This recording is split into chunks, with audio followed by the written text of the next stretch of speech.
Hi guys, this is gonna be a talk about true confidence, real responsibility, and the severe implications of guiltiness.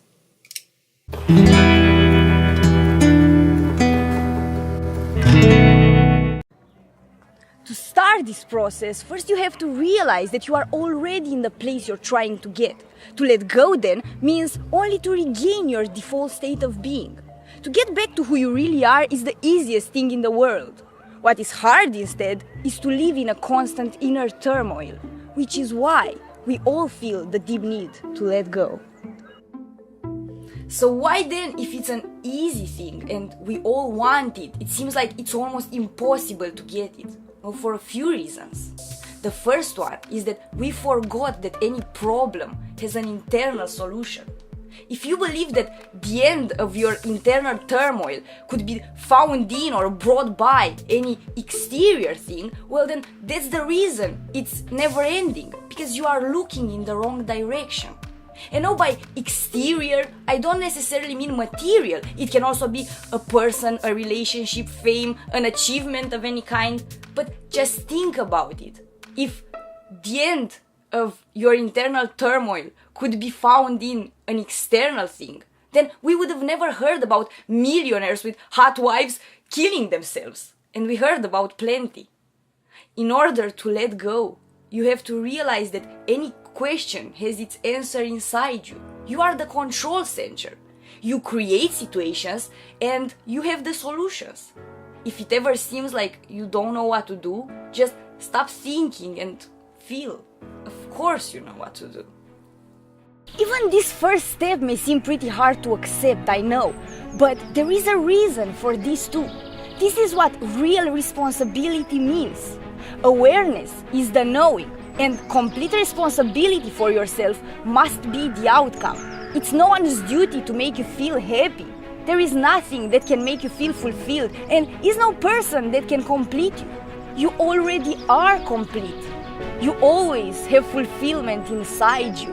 And happiness is what you choose to experience, because you do choose to. To let go means to love life unconditionally, which is to be detached from the outcome of situation. To let go is the freedom to do whatever you want to, because you know your job is to experience, not to achieve. That always must come as an outcome. To let go means to stop having expectations, and then disappointment and disillusions lose its meaning. Life takes you where you choose to, but you don't know the best way to get there. To let go then means only to remember what real confidence in yourself means, or what real trust in the universe is, whichever language you prefer, because you are the universe. So the second thing you need to remember is that what you're asking for is what you're gonna get. Just relax and know that you are always on the way of getting what you want. There is no other way, so there is no point to freak out, just to ask and to accept. If on the other hand you start to fearful wonder yourself or the universe, then you are changing the question, you are self-sabotaging yourself. So remember, you are in charge. You ask, you are being grateful, you receive, and you accept. If on the other hand you ask and then you start to question yourself if you should, if you can, if it's the best thing, if you even want it, then you are changing the question, you are asking for something else. And when enough time goes by, you say that you're never gonna get there, and so you don't. Complete responsibility means complete awareness of yourself. Complete awareness is the realization of your own mind power, which is as strong as you can see only in your highest thoughts. So the third thing you need to remember is complete honesty and sincerity. I know, another hard one, but this is what real confidence in yourself means. When you are not completely honest in a situation, you cannot detach from it when it ends. Your mind gets stuck in that past moment because the fear enters your mind under the form of guiltiness. There is no right and wrong, so guiltiness has no reality. You could feel guilty for killing someone, or you could feel guilty for not killing him. You could feel guilty for having sex, or you could feel guilty for not having sex. It's abstract, it's only a matter of perspective. I bet people found millions of reasons to blame Buddha too, but did he feel guilty? Other people can blame you for anything and everything, but as long as you don't blame yourself, there is no guilt involved.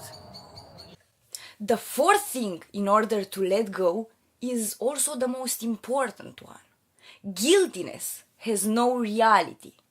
But this thing called guiltiness is like the top of an iceberg for something that goes way deeper, and its base is made of pure fear. Guiltiness produces cycling undesired thoughts and reactions that are keeping you in a loop, blind from reality. To explain, when you are feeling guilty, you are actually feeling attacked, you are feeling blamed for something. When you feel attacked, you are attacking the other one, making him feel guilty too, and so on and on.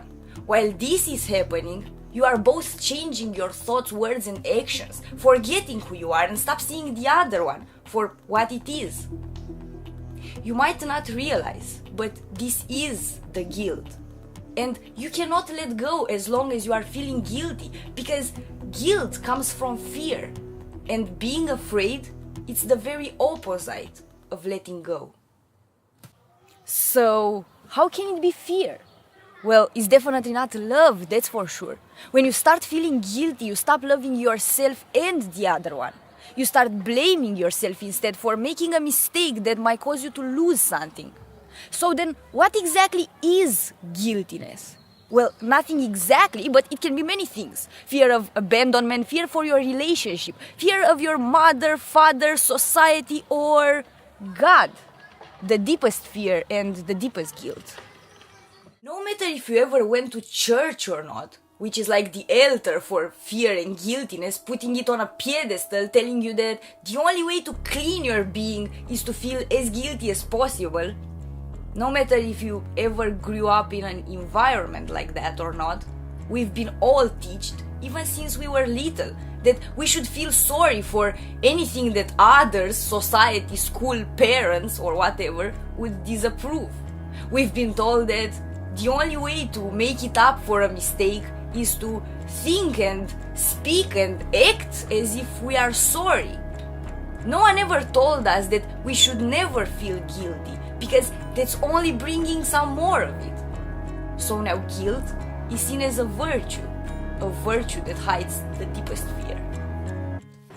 But no matter how dark it sounds, the solution comes with a very simple realization.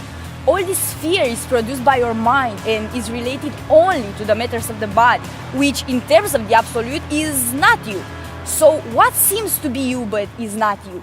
Your ego. To stop having fear for the matters of the body means to let go of your ego. When you realize who you really are, you also realize that it's absurd to have concerns for the matters of the body, because you are in absolute control of it. There are people out there who've been proving that over and over again. The only reason it seems like you are not in complete control of it, it's because you lost complete control of your mind. With your soul you create, and through your mind you produce the experience. To forget who you really are means to lose contact with your soul. When that happens, you start hearing only the voice of the ego. The soul is always in control of mind and body, but when you stop feeling it, you lose sight of truth and reality, and you lose your sanity over time. Ego is seeding only fear. Ego is fear, and you are its opposite. Where the fear ends, the infinity begins. Thanks for watching.